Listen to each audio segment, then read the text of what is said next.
সরকার তারা কিন্তু এই রাষ্ট্রপতির কাছে শপথ নিয়েছেন, সংবিধান অনুযায়ী এই রাষ্ট্রপতির কাছে শপথ নিয়েছেন। তার মানে ওনারা এই রাষ্ট্রপতিকে মানেন তো লজিকগুলি দেখেন, তারা কিন্তু রাষ্ট্রপতিকে মানেন। আচ্ছা মানে আপনি বলেন উপদেষ্টা মানেটা কি? উপদেষ্টা কার উপদেষ্টা বলুন তো? রাষ্ট্রপতি। ওনারা কার উপদেষ্টা? ওনারা কিন্তু রাষ্ট্রপতির উপদেষ্টা। অর্থ হচ্ছে দেশটা চালাচ্ছেন বেসিক্যালি রাষ্ট্রপতি, তাকে উপদেশ দেওয়ার জন্য প্রয়োজন উপদেষ্টাকে নিয়োগ রাষ্ট্রপতি করে। আপনি ওই উপদেষ্টার যিনি শপথ হয় ওই দিন ওইখানে যিনি সেক্রেটারি উপস্থাপন করেছিলেন পুরো অনুষ্ঠানটা, উনি কিন্তু বলেছিলেন যে মহামান্য রাষ্ট্রপতি এদেরকে উপদেষ্টা হিসেবে নিয়োগ দান করেছেন। নিয়োগটা কে দিয়েছে? রাষ্ট্রপতি দিয়েছে, এদেরকে নিয়োগ দান করেছে। এখন নিয়োগ কর্তাকে ওনারা মানেন না,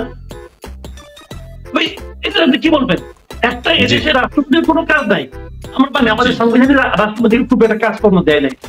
তারপরেও কিছু কনভেনশন তো আছে, সেই কনভেনশন গুলোর মধ্যে একটা কনভেনশন হলো আমরা দেখতাম আগে যে প্রাইম মিনিস্টার যখন বিদেশ থেকে ফিরতেন, ফেরার পর উনি রাষ্ট্রপতির সঙ্গে একটু দেখা করতেন, জানাতেন। রাষ্ট্রপতি তো এই দেশের সর্বোচ্চ ব্যক্তি, জানাতেন। আমাদের এই কনভেনশনের এটা তো একটা ভদ্রতাও বটে, এটা তো একটা ভদ্রতা হচ্ছে। আমাদের এই প্রধান উপদেষ্টা এই পর্যন্ত তো অনেক দেশে হুটহাট এমনি যান। ওই যে আমরা ছোটবেলায় শুনতাম না হরলিক্স কেউ কেউ নাকি এমনি খায়, তো আমাদের প্রধান উপদেষ্টা এমনি বিদেশ যায়, কোনো কারণ ছাড়াও যায়। ছোটখাটো সেমিনারে চলে যায়, একটা রাষ্ট্রের সরকার প্রধান উনি সেমিনারে যায়, হাজিরা বক্তৃতা শুরু করেন। তো যা উনি করেন ওইগুলি শেষ করে উনি কি এই যাবৎকালে কখনো এই রাষ্ট্রপতির সঙ্গে একটা সৌজন্য সাক্ষাৎ করেছেন? যদি না করেন তার মানে তার মানে উনি কনভেনশনটাকে মানেন না। এই কনভেনশন মানলে কি লস হতো না, প্রমাণ হতে হতো যে লোকটা ভদ্রলোক, ওনাকে আমরা ভদ্রলোক হিসেবে জানতাম, কিন্তু এখানে ভদ্রতার প্রকাশ ছিল না। অথচ শপথ দেওয়ার সময় কিন্তু এই লোকটাকে তাদের দরকার হয়েছে, শপথ দেওয়ার সময় কিন্তু এখানটা যাইতে হয়েছে। ওনার সমস্ত সহকর্মীরা গেছে, এখানে গেলেন কেন? না গেলেই পারতেন। আপনারা তো নিজেদেরকে বিপ্লবী সরকার বলেন, না গেলেই পারতেন, বলতেন আমি সংবিধান মানি না, আমি সংবিধান মানবো না, মানেন না, কিন্তু না করেন, আপনাদেরকে না করতো না। আপনি সংবিধান মানছেন, সংবিধান নিয়ে রাষ্ট্রপতির কাছে গেছেন, রাষ্ট্রপতি আপনাকে নিয়োগ করছে, নিয়োগ করার পর আপনি রাষ্ট্রপতি আপনাদের শপথ পড়াইছে, সবই এগুলো ভুল ছিল না, পুরোটাতেই কোনো আপত্তি নাই। এরপরে আপনি আপনার নিয়োগ কর্তাকে মানেন না, তাহলে কেমন হলো ভাই? একটা সহজ জিনিস আমি বলি, শুনেন, আমরা জানি কেন কি হয়, আমরা জানি চেতনা কাকে বলে, আমরা জানি বিপ্লবের স্পিরিটটা কি, সবই জানি, সবই বুঝি, কিন্তু তারপরেও তো একটা সিস্টেম আছে। আপনাদের সিস্টেমটা মানবেন, কারণ এই সিস্টেমটা আপনি পালন করলেন কি করলেন না, এটা কিন্তু আজকে থেকে 20 বছর পরে আলোচনা হবে। আজকে থেকে 20 বছর পরে কিন্তু আপনার কাগজে কলমে কি আছে এটা নিয়ে আলোচনা হবে। সে আলোচনা যখন হবে তখন ডক্টর ইউনূস এবং আপনারা সব পরিষদ বর্গ আপনাদেরকে বলছি, আপনারা কিন্তু সম্মানিত হবেন না, লোকে আপনাদেরকে সম্মান করবে না, লোকে আপনাদেরকে বলবে না যে আপনারা আইন মেনে চলেছেন, বলবে না, আপনারা আইনের মধ্যে থেকে আইন ভঙ্গ করেছেন। দরকার ছিল না এই সরকারকে বেসিক্যালি বলা যায় এটা আধা খেসরা, মানে শঙ্কর প্রজাতি সরকার বলি।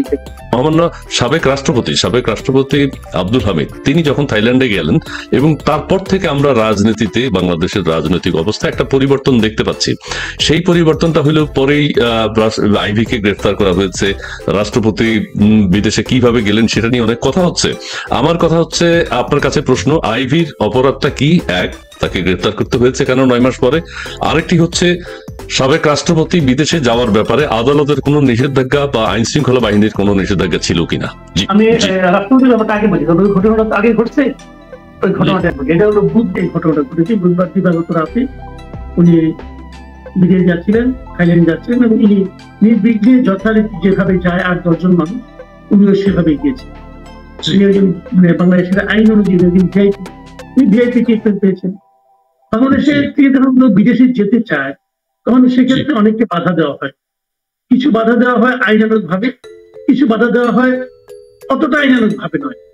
অতটা আইনানুগ ভাবে নয় মানে বলছি করতে, যদি আদালত অথবা সরকার কর্তৃক কারো বিদেশ গমনের ব্যাপারে নিষেধাজ্ঞা না থাকে তাকে আপনি আইন অনুযায়ী বাধা দিতে পারেন না, কিন্তু তারপরেও অনেককে কিন্তু যেতে দেওয়া হয় না, সন্দেহভাজন হিসেবে আটকে রাখা হয়, অথবা 2-1টা ফ্লাইট মিস হয়, পরবর্তী কোনো ফ্লাইটে যেতে দেওয়া হয়। এই ধরনের নানা ধরনের ভোগান্তির সম্মুখীন আমাদের দেশে অনেকে হয়, এগুলো আমরা শুনেছি এবং দেখছিও ঘটে। জি এখন ওনার ক্ষেত্রে কোনো ধরনের মানে আপনার নিষেধাজ্ঞা না থাকে বিদেশ ভ্রমণের ক্ষেত্রে, দেশ ত্যাগের ক্ষেত্রে, তাহলে ওনাকে আপনি আটকাবেন কোন আইন? ওনার সেই ধরনের কোনো নিষেধাজ্ঞা ওনার উপর ছিল না। আচ্ছা, উনি দেশ ছেড়ে পালিয়েছেন, শহরে একটা ন্যারেটিভ চালু করা হচ্ছে। উনি গিয়েছেন ওটা থাইল্যান্ডে, এবং আমি যতটুকু জানি গত বয়স হয়েছে ভাই, অনেক বয়স হয়েছে ওনার। এই সময় তো নানা ধরনের অসুস্থতা থাকতে পারে। উনি অসুস্থ ছিলেন, উনি হাসপাতালেও ছিলেন গত কয়েকদিন, এবং তারপর উনি চিকিৎসার জন্য গিয়েছেন বলে বিভিন্ন পক্ষ থেকে বলা হচ্ছে। দেশ ছেড়ে পালাতে হলে লোকে ব্যাংকক পালায় না, আমেরিকা পালায়, কানাডা পালায়। কেন ওনার সম্পর্কে বলা হচ্ছে আমি যাই। জুলাই আন্দোলন যখন হয় তখন উনি প্রেসিডেন্ট ছিলেন না, তখন উনি একজন অবসরপ্রাপ্ত সিনিয়র সিটিজেন দেশের, তাই না? এবং তারপর গত 9 মাস উনি লুকিয়েছিলেন, ছিলেন না। যদি ওনার বিরুদ্ধে মামলা থেকে থাকে, সেই মামলার জন্য তদন্ত ওনার ওখানে নিশ্চয়ই যাওয়ার কথা ছিল পুলিশের। ওনাকে তো না পাওয়া যাওয়ার কোনো কারণ নাই, এমন তো কখনো শুনিনি যে ওনাকে ধরতে যে অ্যারেস্ট করতে পারে না, পুলিশ ফিরে এসেছে, এমন কথাও তো আমরা কখনো শুনিনি। তার মানে উনি ঢাকাতেই বহাল তুলে ছিলেন, অথবা দেশেই বহাল তুলে প্রকাশ্যেই ছিলেন। উনি অবসর জীবন যখন যেভাবে পারে একজন সাবেক প্রেসিডেন্ট হিসেবে ছিলেন। এবং তারও যে বড় কথা, সাবেক প্রেসিডেন্টরা তো এক ধরনের পুলিশি প্রহরা পায়, আমি যতদূর জানি, তা সে পুলিশি প্রহরা উল্টো করা হয় নাই। তাহলে উনি তো কোনো লুকাইটা ব্যক্তি ছিলেন না, তখন আপনি ধরলেন না কেন? যদি ধরা প্রয়োজন হতো। আসলে ওনার যাওয়াটাকে ইস্যু করে এক ধরনের নাটক তৈরি করা হচ্ছে। এই সময়ে একটা নাটকের দরকার ছিল, সেই নাটকটা তৈরি করা হচ্ছে। নাটকটা কি আমি একটু পরে আবার বলি আপনাকে। একই কথা আমি বলবো আইবুর রহমানের ক্ষেত্রে। আইবুর রহমান নারায়ণগঞ্জে ছিলেন, আইবুর রহমান পালিয়ে যাননি, কেউ বলতে পারবে না যে আইবুর রহমান পালিয়ে গিয়েছে। আইবুর রহমান ওপেন থাকতেন, ওনার নিজের বাড়িতেই উনি ছিলেন, এবং ওনার নিজের বাড়ি থেকে ওনাকে গ্রেফতার করা হয়েছে। রাত্রে 11:30 দিকে যাওয়া হয়েছে। উনি বলেছেন যে রাতের বেলা আমি যাবো না, দিনের আলোতে যাবো, এবং পুলিশ ওনার কথা মতো দিনের আলো বের ওঠা পর্যন্ত অপেক্ষা করেছেন। এই সময় আশেপাশের মসজিদ থেকে মাইকিং করা হয়েছে যে আইবুর রহমানকে ধরার জন্য পুলিশ এসেছে, এবং আইবুর রহমানের বাসার সামনে অনেক লোক এসে জড়ো হয়েছেন। পুরো রাস্তা জ্যাম হয়ে গেছিল মানুষের উপস্থিতিতে। বলা বাহুল্য, আইবুর রহমান একজন জনপ্রিয় ব্যক্তিত্ব। নারায়ণগঞ্জে ওনার জনপ্রিয়তা নিয়ে কোনো প্রশ্ন নাই, কারণ আওয়ামী লীগের প্রবল প্রতাপের মানে আপনার শাসনের সময়ও আওয়ামী লীগ প্রার্থীদেরকে পরাজিত করে উনি কিন্তু একাধিকবার নারায়ণগঞ্জের মেয়র হয়েছেন। এবং ওনাকে আপনি শুনেতে দর্শক বলবেন কি হিসাবে? উনি তো নৌকা মার্কাকে হারিয়েছেন, নৌকা মার্কার প্রার্থীরা ওনার বিরুদ্ধে দাঁড়িয়েছে। সরকার কি যখন উনি হারিয়েছেন, তাতে কি নৌকা মার্কার যে প্রতীক এবং যারা নৌকা মার্কার ওই লোকটাকে নমিনেশন দিয়েছে তার সম্মান বৃদ্ধি হয়েছে? হয়নি তো। নৌকা মার্কার প্রার্থী তো আইবুর রহমানের কাছে পরিচিত হয়েছে, তো তাকে তো আপনি স্বৈরাচারী দোষর কিভাবে বলবেন? এখন যে মামলাগুলি হয়েছে, এই মামলাগুলি কি মামলা ভাই? কি মামলা? আপনারা মামলা করেন, এইগুলি যে হয়রানিমূলক মামলা, এটা তো ভাই কানার ভাই অন্ধ বলবে। এই দেশে যারা বাস করে এই ধরনের মামলা কিন্তু আওয়ামী লীগ আমলে আওয়ামী লীগ করতো বিএনপির বিরুদ্ধে, আওয়ামী লীগ করতো জামাতের বিরুদ্ধে। কোথায় আগুন লাগলে আওয়ামী লীগ বলতো এটা জামাত বিএনপির আগুন সন্ত্রাস। সেই ধরনের মামলা হতো। মির্জা ফখরুল ইসলাম আলমগীরের বিরুদ্ধে আপনার সিটি কর্পোরেশনে গাড়ি ভাঙার মামলা বন্ধ হয়েছিল, বুড়া মানুষ আগে গাড়িতে আগুন হতেছে ময়লার গাড়িতে। এই সময় তো হাস্যকর মামলা তো হয়েছে, সেগুলো নিয়ে আমরা হাসাহাসি করেছি, সারা দুনিয়া হাসাহাসি করেছে। এখন এইগুলো নিয়ে মানুষ হাসাহাসি করবে না?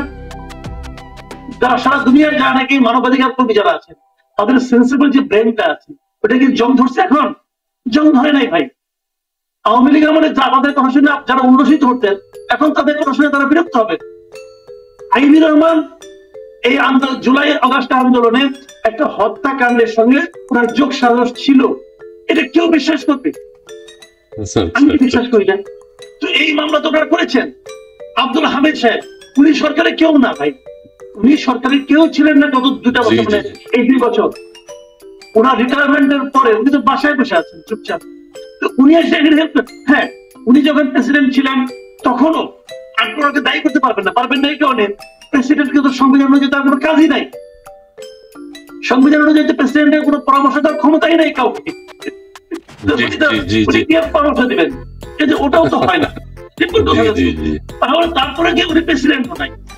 এই সময় উনি নাকি পরামর্শ দিয়েছেন তো কিশোরগঞ্জে কাকে খুন করার জন্য, এবং অনেকে ছিলেন সেখানে। শেখ হাসিনা ছিলেন, জয় ছিলেন, শেখ রেহানা ছিলেন, ওবায়দুল কাদের ছিলেন, এদের সঙ্গে পুরো দিয়ে হামিদ সাহেব ছিলেন। ভাই এগুলো হলো ইন্টারভিউ, বুঝলেন, কর্মকাণ্ডের মাধ্যমে করছেন। দেখেন হাস্যকরটা কোথায়, রাষ্ট্র কখন নিজেকে মানে যুক্তিগ্রাহ্য মানুষের কাছে কৌতুকের বস্তুতে পরিণত করে, এটা আমি আপনাকে বলি। এই ঘটনার প্রেক্ষিতে স্বরাষ্ট্র উপদেষ্টা কি বলেন, উনি হুঙ্কার দিয়ে উঠলেন দায়ী ব্যক্তিদের গ্রেফতার করা। ভাই দায়টা কি, আগে প্রশ্ন দায়টা কি? ওনাকে যেতে দেওয়াটা কি অন্যায় হয়েছে?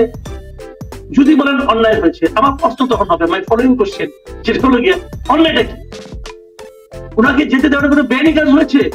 কিভাবে বেআইনি কাজ হয়েছে? এটা কোনো অন্যায় দেখি না। এখন আপনি বললেন 3 জনকে আপনি সঙ্গে সঙ্গে সাসপেন্ড করে ফেলেন, 3 জন কাকে, কিশোরগঞ্জের এসপি কে, এখানে ইমিগ্রেশনের এসপি কে। আচ্ছা আপনি আমাকে একটা কথা বলেন, ভাই আমরা তো বহুবার বিদেশিদের যাই, মাঝে মাঝে ইমিগ্রেশন দিয়ে আপনিও পারেন, পাসপোর্টটা নিয়েই কিন্তু ওরা এখানে পুট করে কম্পিউটার দিয়ে দেন নাম্বার টাম্বার গুলো। তারপর যাকে চেনে তার ব্যাপারে জানার জন্য তারা কিন্তু ফোন করে। এখন আব্দুল হামিদ সাহেব যে রাষ্ট্রপতি ছিলেন, ওনাকে তো না চেনার কোনো কারণ নাই। ওনার ব্যাপারে কি মনে করেন ইমিগ্রেশন কাউকে ফোন করে নাই? কেউ কি সম্ভব রে ভাই করছে? উনি যাচ্ছেন, এটা এই সরকারের ঊর্ধ্বতন কর্তৃপক্ষের কেউ জানেন না, কিন্তু ইমিগ্রেশন একজন এসআই জানে, এটা হইতে পারে না ভাই।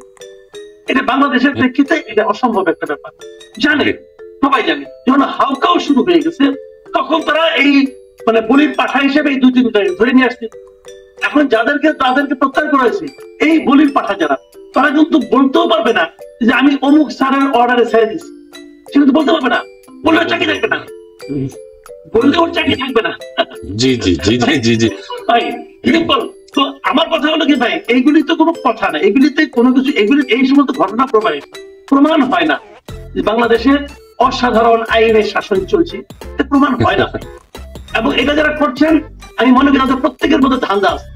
তাদেরকে যারা নিয়োগ করছেন তাদের ধান্দা আছে, যারা নিয়োজিত হচ্ছেন, যারা নিয়োগ পাচ্ছেন এবং সেই নিয়োগের পাওয়ার পর যারা গ্রহণ করছেন তাদের মধ্যে আরো বেশি ধান্দা আছে। তারা ধান্দাবাজি করবেন, করে নিয়ে একসময় ফুরুত করে চলে যাবেন।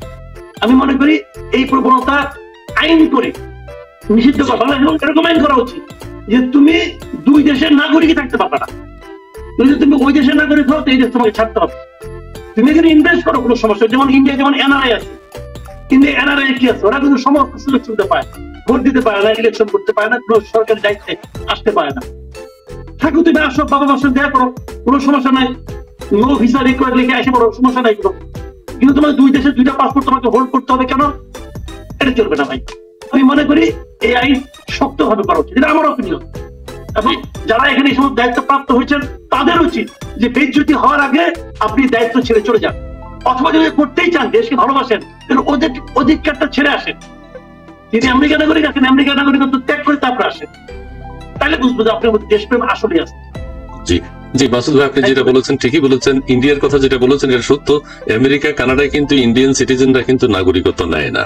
তারা এইটা লেংদি করে নাগরিকত্ব নেয় না, এখানকার পাসপোর্ট নেয় না, এখানকার শপথ নেয় না ম্যাক্সিমাম। তারা আবার তাদের নিজেদের দেশে চলে যায়, এটা সত্য। আবার আমাদের দেশে যারা এখন সরকারে আছেন তারা বিদেশের নাগরিকত্ব নিয়েছেন, অস্ট্রেলিয়া, আমেরিকা, কানাডা, ইংল্যান্ড, তারা কিন্তু এইসব দেশের শপথ নিয়েছেন, এইসব দেশের সংবিধান তারা মেনে চলবেন। এবং তারা এটা হয়তো অনেকে জানেন না, কিন্তু তারা শপথ নেন, এখানে পাসপোর্ট নেন। কাজেই এই বিষয়টি এখন এটা কথা হচ্ছে আমাদের বর্তমান সরকারের মধ্যে, উপদেষ্টাদের মধ্যে, বা উপদেষ্টা ছাড়াও অনেকেই কিন্তু বিদেশি পাসপোর্টধারী। যাই হোক মাসুদ ভাই, আপনাকে অনেক ধন্যবাদ জানাচ্ছি। এবং আমাদের সাথে অনেক দর্শক যুক্ত হয়েছেন এবং তারা অনেকগুলো প্রশ্ন করেছেন। এখন যখন কোথাও চাকরি বাকরি করতে যাই তখন তো আমাকে একটা সিনিয়র পোস্ট দেওয়া হয়, তো মনে করেন সেখানে দেখা যাচ্ছে আমি হয়তো নিউজের হেড। তো সেক্ষেত্রে হয় কি, ওই কর্তৃপক্ষ বলে যারা আপনি এই সমস্ত কথাবার্তা বলেন, সরকারি চাপ আসে, আপনার কারণে এত প্রায় 200-250 লোকের চাকরি নিয়ে টানাটানি। তাই আমি বললাম ভাই আমি আপনাদেরকে বিব্রত করতে চাই না, আমার সংসার চলবে কিনা জানি না, কিন্তু আমি একা জীবনের শেষ পর্যায়ে আসছি ভাই। এখন আর কোনো ভয় পেয়ে পাই না, সারা জীবন এইভাবেই বলে আসছি। দোয়া করেন, দর্শকদের প্রতি আমার মানে অনুরোধ, আপনারা আমাদের দোয়া করবেন যেন বাকি জীবন এভাবে যা ভালো মনে করি সেটা বলতে পারি।